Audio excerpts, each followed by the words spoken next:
What is good, everybody? Welcome back to another episode brought to you by the League FFB. Today, we're going to be talking about 3 players that are currently being valued outside of the top 150 players over on Keep Trade Cut. Some deep sleepers you could target on your Dynasty fantasy football teams here later this offseason through trades or through startup drafts, whatever it may be. These players are going very cheap, and I think that they can be sneaky assets to your roster. That being said, I don't want to waste too much time. If this is your first time on the channel, make sure you hit the subscribe button. With all that being said, let's hop right into today's video and let's start talking about these sleepers.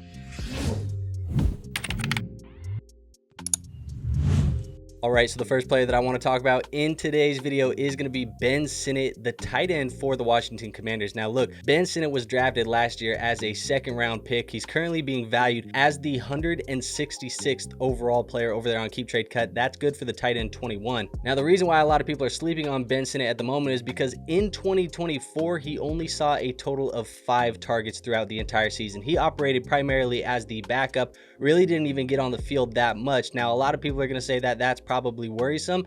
The thing is, when the value is this cheap, it doesn't really matter, especially when you're banking on a tight end with that type of draft capital. Like I said, the second round. Now, as I mentioned, he did operate as the backup to Zach Ertz. Now, the thing is, Zach Ertz is currently 34 years old. He is a unrestricted free agent here this offseason. And if he does decide to leave Washington, or if Washington decides that they don't want him back, there's a chance that Ben Sinnott could be pushed into a starting role in this offense with Jaden Daniels. Now, that would kind of put Ben Sinnott in the similar career path trajectory as guys who have followed behind Zach Ertz before, like Dallas Goedert and Trey McBride, where we've seen once they got the opportunities, those guys did become fantasy football producers. Now, there's a chance you may be able to go out in your league and send some trade offers for like an early 2025 third round pick. If you can't get that one done, no stress. I think contending rosters can go give a future second round pick, one that's going to be a little bit late. I think that's fine and fair for a guy like Ben Sinnott and somebody I definitely like putting on my rosters if I can afford to gamble on the tight end position. Now, the second player I want to talk about is going to be Jordan Whittington, wide receiver for the Los Angeles Rams. Now,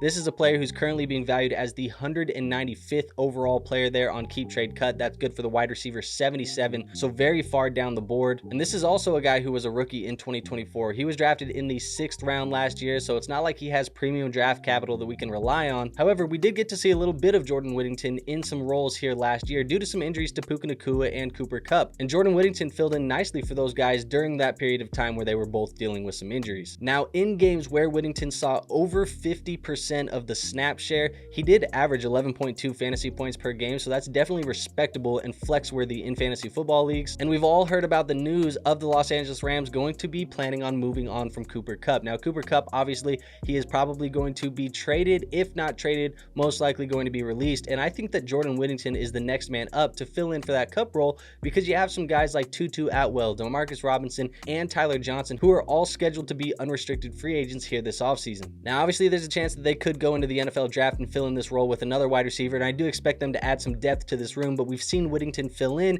and we've seen him produce when given some opportunities. So for a cheap cost, I think that cost being any future third, I'm definitely willing to gamble on Jordan Whittington as the potential wide receiver 2 or wide receiver 3 in this offense next to Puka Nacua long term. And now my last and final sleeper we're going to talk about today is going to be wide receiver Roman Wilson for the Pittsburgh Steelers. Now, Roman has definitely been forgotten about. This is a player who's currently being valued as the 242nd overall player on Keep Trade Cut. That's good for the wide receiver 87, but this is also a player that was a 3rd round pick in last year's NFL draft. Now, the reason why a lot of people have forgot about Roman Wilson is because he just did not play last year. He ran a total of 1 route after dealing with a ankle injury and a hamstring injury all year long that virtually just kept him off of the football field. But let's not forget that Roman Wilson was drafted to be the Deontay Johnson replacement next to George Pickens in this offense, and in an offense that looks like they need some wide receiver help long term. Now, even though he was injured last year and didn't get to play too much, I don't think that that plan for Roman Wilson has necessarily changed. I still do believe that he is potentially the solution for some of that wide receiver help that they do need to bring in, and with the chance at a healthy offseason and a full offseason program, I think he's definitely going to have some more opportunities here early in 2025. And that's not even to mention that Roman Wilson was a riser last year throughout the draft process, having a good Senior Bowl, a good combine, and all of these things considered,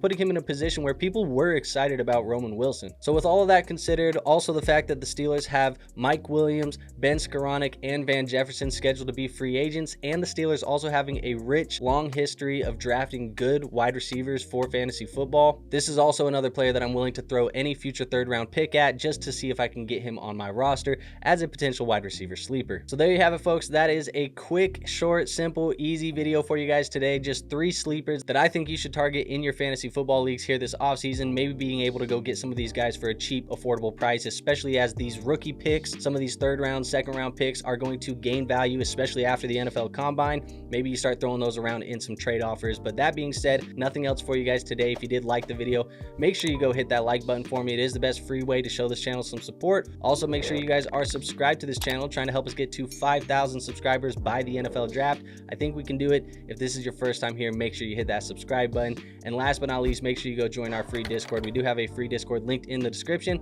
I'm helping you guys with your Dynasty fantasy football teams 24/7, 365. A dope community of people there, like 300 something plus people that want to talk fantasy football, want to play in fantasy football leagues with you, and just help you guys with everything you need. So make sure you go join that. Like I said, free to join, no risk in doing so. But with all of that out of the way, I have nothing else for you guys today. So I will see you on our next episode. But until then, peace out.